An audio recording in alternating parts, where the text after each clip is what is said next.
Hi, and welcome to the Other World podcast for the week. The 15th to the 22nd of November. Hi, Fee. How are you going this week?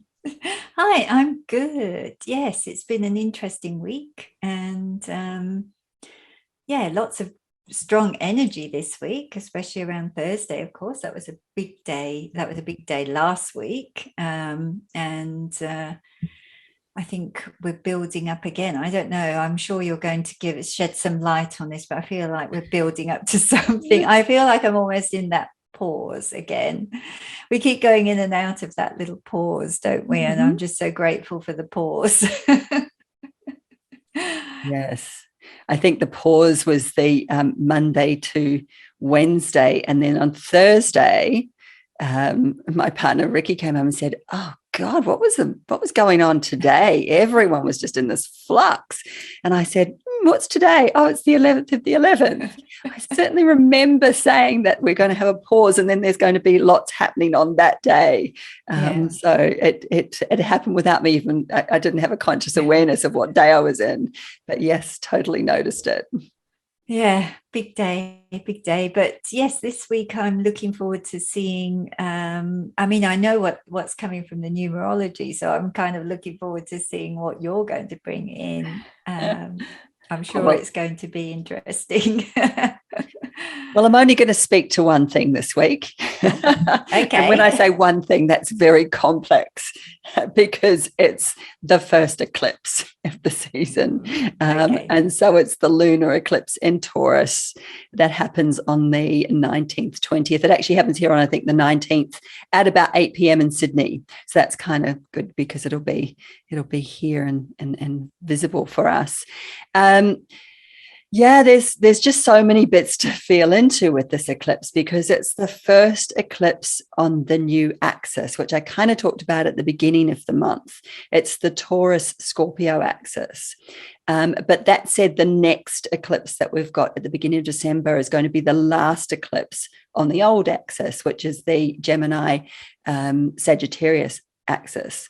So there's this interesting switch between these two axes on the zodiac wheel, and if we look at the Gemini Sagittarius, that's the axis we've been working on since 2020 right through to now, and that's all around knowledge and beliefs and belief structures and truth. I think we've been really, what is true? What do I really feel to be true? What's my knowings? What are we being told by the powers that be? All the whistle blowing and things being discovered.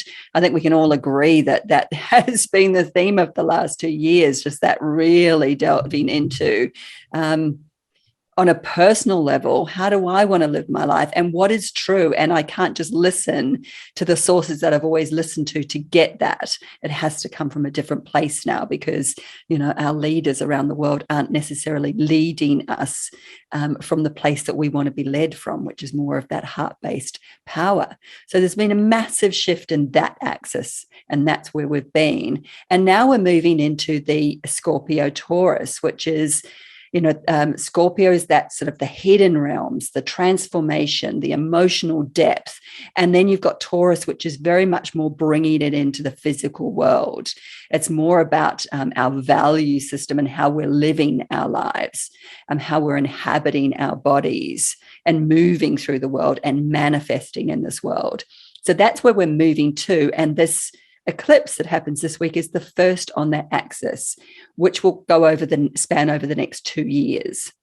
So just looking at the changes that go on over the next couple of years, or even just noticing the changes from that kind of axis of knowledge and truth going into more the depths within and bringing them into this world.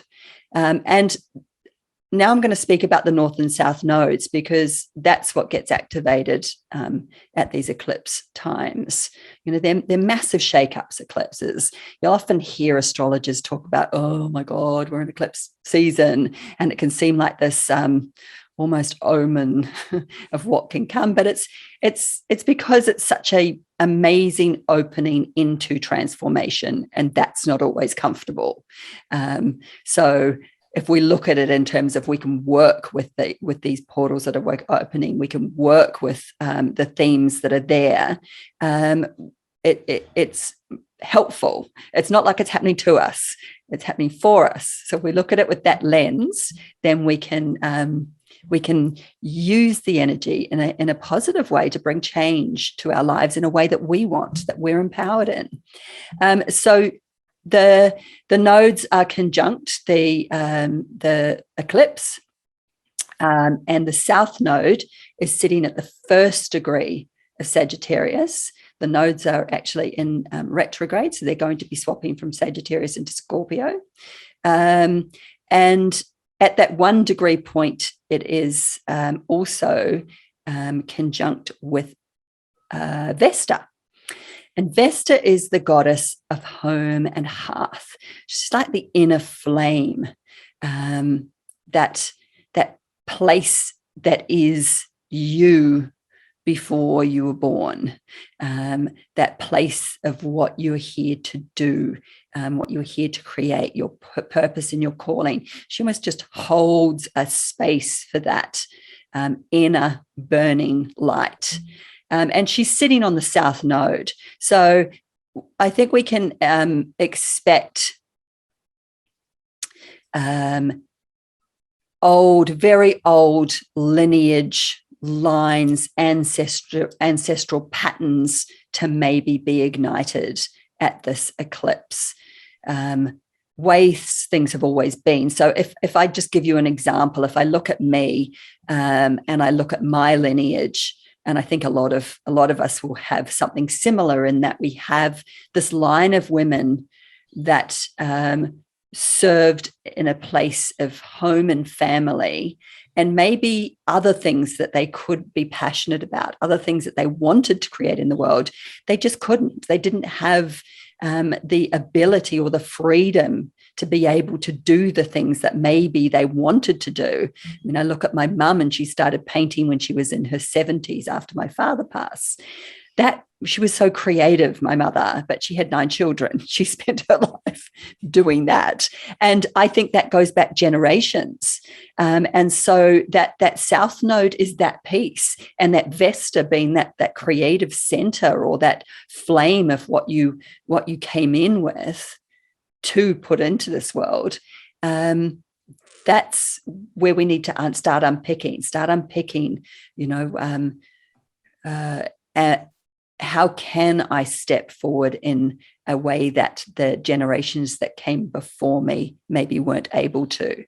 And in the next couple of years, we're really going to be able to, because we've got this Taurus thing going, and Taurus is all about manifesting. It's all about bringing onto this earth, doing on this earth, creating things of value, or what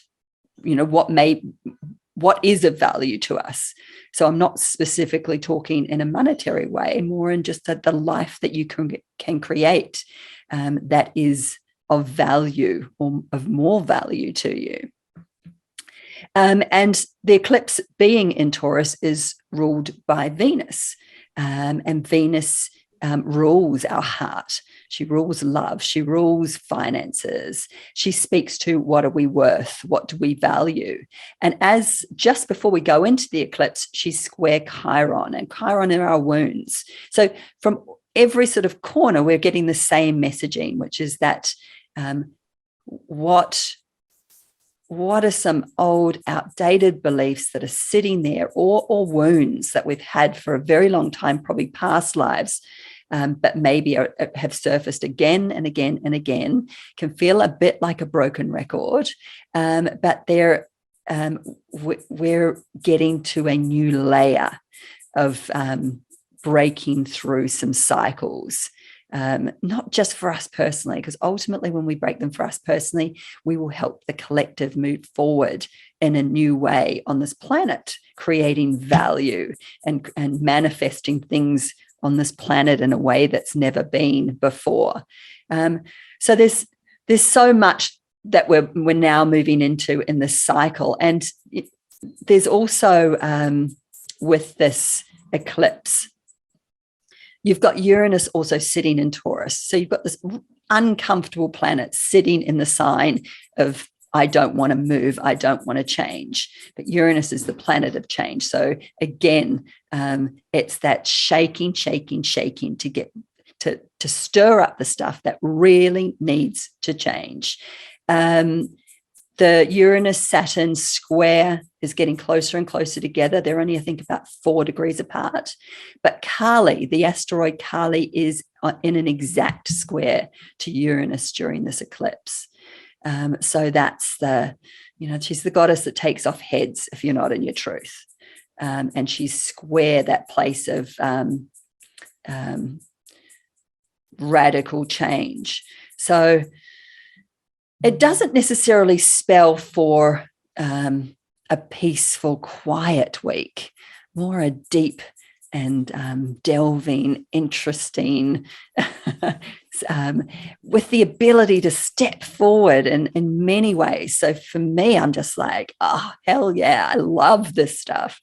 I'm hopefully going to spend the eclipse with some sisters doing some energetic work to clear some stuff from my south node. I know I can feel some stuff coming up for me. So yeah, it feels like a point that is going to lead us forward into 2022 in a really powerful way. Wow.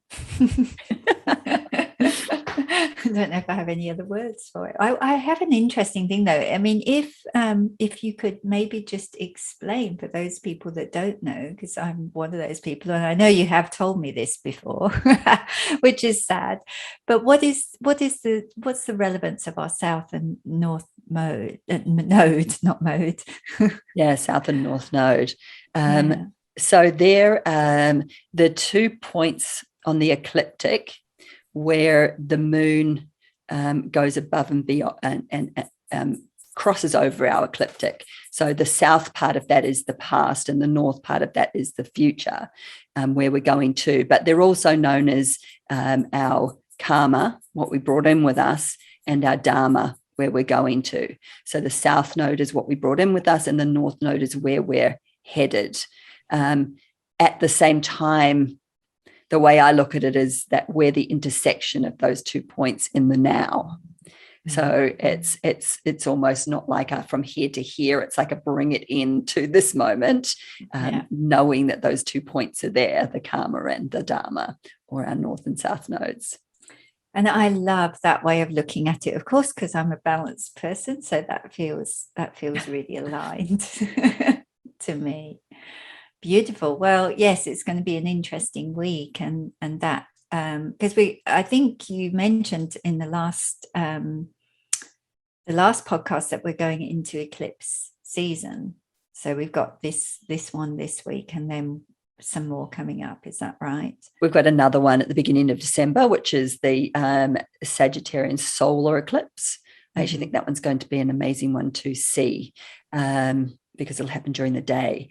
And that is the last one for the Sagittarian line, Gemini Sagittarius. And then the nodes will move into Scorpio and in Taurus. So then we'll get the eclipses happening on those 2 points. Yeah. I mean, it feels, without knowing too much about it astrologically, it feels like it's perfectly aligned to the ending of the year and what we're transitioning through now and what we're moving into for next year as well. Yeah, and you've got the third and final square of Saturn and Uranus exact on Christmas Eve. So just little power struggles going on for the Christmas dinner table. Yes, look forward to hearing about that one. Maybe we'll put some messages in our Christmas crackers this year around that. Astrological Christmas crackers. I love it. Yes, let's try that. Oh, that will open up some deep and meaningful conversations over the turkey. Won't it just? So what have you got for us? What can you add to that?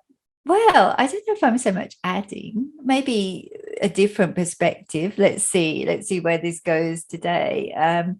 So we're currently transitioning through week 46 of 2021. So the archetypal influences of this week are the 4, the 6, and 10 or 1, because this is a universal 1 week, but we'll take all of those into account. So the 4 archetype, of course, we're becoming very familiar with as we continue to cycle through the 10 weeks, where all the week numbers begin with 4. And I think this is the 7th week of this energy now. So we've only got 3 more to go. So 4 is that energy of endurance and inner strength and finding order in the chaos around you and perseverance. It's a very foundational energy. It's very masculine driven. And I know I've definitely been feeling that energy a lot over the last few weeks myself. 6 is the energy of responsibility and self-mastery. It connects us to the mother within, and it's kind of very healing energy. It's very feminine. It's very nurturing. And then 10 drives you to kind of look at the next steps to take. It's very forward thinking. And so then if we bring that down into the single number 1, it brings your focus to you, to self. So when we look at the combination of these energies for this week ahead, it feels very much as if this week is guiding you forwards into something new, taking what you've created as a new foundation and what you've discovered about yourself recently. And I mean, we're on this, I think, massive journey of self-discovery at this time, really into a deeper understanding of where you're now heading. So it's almost as if it's going to start to bring a little bit of clarity into where you're going. It feels as if it's opening up a new way forwards if you're prepared to make new and different choices for yourself. So I think week 46 really creates a beautiful balance between the thinking mind and the feeling heart. It supports you to work with both, maybe in a more powerful way, so that you make your decisions from that inner balance and power. So I feel that the energy of this week allows you to maybe see yourself as you really are, and it amplifies your gifts and allows you to show up in the world in a new and different way. But I also want to bring a little bit more focus to the 6 archetype this week, because as we journey towards the end of 2021, which is a universal 5-year, we also become aware that we will soon be entering a universal 6-year, which is 2022. So therefore, our connection to that archetype is growing because it's starting to weave its way into our consciousness at the moment. Now, a lot of people at this time, I think, I know from the clients that I'm working with, are feeling the call to be of service. It's really surfacing quite strongly. It's as if our hearts are really directing us into being of service so that we can help each other get where we all want to go. And so one of the deepest aspects of the 6 archetype is about being of service. And it brings you into the awareness that you need to also take care of yourself first, so that you can be of greater service to others. So it guides you really, I think, into questions around service versus servitude, and how powerfully you are being of service, or whether you're working with patterns of overgiving to others. So it feels that this week your attention might be drawn to observing that within yourself, to noticing where you sit in servitude, and whether you need to kind of make changes to this to support yourself more powerfully. So that energy will guide you to, I think, pay attention to how you identify with your work and how you become the service that you offer. this energy is something that you will become more familiar with next year, so we're really starting to feel the foundations or the pull of that energy as we move towards the new year. It's a very different vibration to the 5 energy that we've been sitting in, which has been kind of chaotic, uncomfortable, constantly changing. We've been in a constant state of flux throughout this year. Nothing has ever really remained the same or stabilized or been constant. It's just been this constant movement through change. Well, I guess that's been the constant. It's been constantly changing. And I was speaking to someone the other day who's in a personal year 5, in a universal year 5. So it's been a very interesting year for her, of course, as she's been going through a lot of changes. So I think this week really brings us the opportunity to dive into one of the aspects of this 6 archetype, so that you can create a stronger foundation for moving into a universal 6 year. So from a numbers point of view, this is a week where a number of things are going to unfold, and it will be really interesting, I think, to see which grabs your attention as you work through it, particularly with the eclipse energy that's bringing in a new mix into that as well. So yeah, that's where I'm at with the numbers this week. Did you have a card that you pulled? I didn't pull one this week, which is kind of interesting. Yeah. So I just didn't. I actually, as I was sitting here listening to you, I was thinking I didn't pull a card this week. So obviously I didn't need to pull a card. No, that's right. Oh, well, I'll give you mine. Mine is this one, the Star, which I just love. I mean, this card, it just always makes me feel good, because it brings that feeling of kind of optimistic hope, which I love. And it seems good for this week, as it seems to be showing us the way forwards. I kind of felt it was symbolic for lighting the way ahead and showing us that all of this inner work and the foundations that we've been building are going to be worth it, whilst it's been a really hard slog, and at times that we may all have felt about wanting to give up. This card, I think, just brings that little bit of light into our experience this week, and it shows us that there is light at the end of the tunnel, and we are getting there. It might be another tunnel coming up, but this particular tunnel is kind of showing us that we're getting there, which is beautiful. I really like that. I love that. I love the star and the way that looks. It instantly made me think of Vesta and that internal flame, because in a way that's holding that space for where we're going to go, and also that the hidden world and the physical world, those two places of going inner and then having it appear on the outer, is that Scorpio Taurus axis that I was talking about. Yes. Which works so perfectly. And then the Venus, putting into service the things that you value. Venus is moving into Capricorn and is doing this big cycle of going into retrograde and crossing over Pluto a few times. So there's this real calling for us to look at putting what we love into how we serve.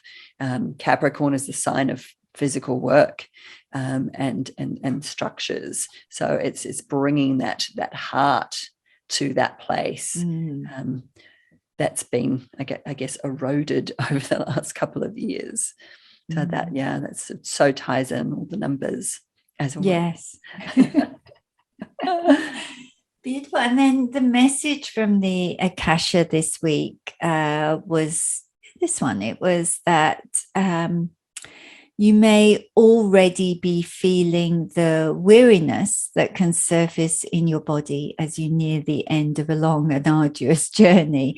And I kind of was feeling into that and thought, yeah, I do feel like I've been on a bit of a long journey this year. But then it continued with, it is okay to stop for a moment, to rest, to recuperate, and to re-energize before you once again step back onto the path that is taking you to where you want to go. The journey is not over yet. There are more twists and turns in the road ahead, but you are supported on every step that you take, and you can go at your own pace. So remember that the journey itself is where the gold lies. Take time each day to savor in the experiences that are expanding your heart and bringing you more into alignment with your soul's truth. The destination will only appear on the horizon when you let go of your need to reach it and realize that each day is a blessing in itself. That's so perfect. I was just before I came on the call, I was having a creative conversation with a girlfriend, and I was talking about the creative process and painting, and how no matter what's appearing on the canvas, whether it's something beautiful or something crappy or halfway between, if you just keep showing up consistently, you get your tongue around that word, then what actually comes out in a way is irrelevant. You just got to keep showing up and trusting that that practice will allow the creation of whatever's meant to come out. And it kind of feels like that in that card. Just keep showing up without need to know what the final painting looks like. Exactly. I think sometimes we can get so caught up in where we're heading, where we're going, and what that will be, and we're just so focused on that we miss the beauty of each day that we're traveling through and each experience that we have. And I know that for myself, that's definitely something that I've been working on for a while now. I don't know whether that's just deeply encoded within me to constantly look at that place I'm going, but it was a beautiful reminder to myself to just stop and smell the roses sometimes and just enjoy the day or the moment that you're in. That presence thing, again, I think it's bringing us back into the presence. There's so much around that at the moment. Beautiful. Yes, we can all do with more of that, not looking forward or back, but just being consciously here. Beautiful. Well, thanks, Fee. We'll meet here again in a week's time. We've got a couple of really good truth series coming up for us to share. So there'll be more in that line over the next few weeks. Have a lovely week.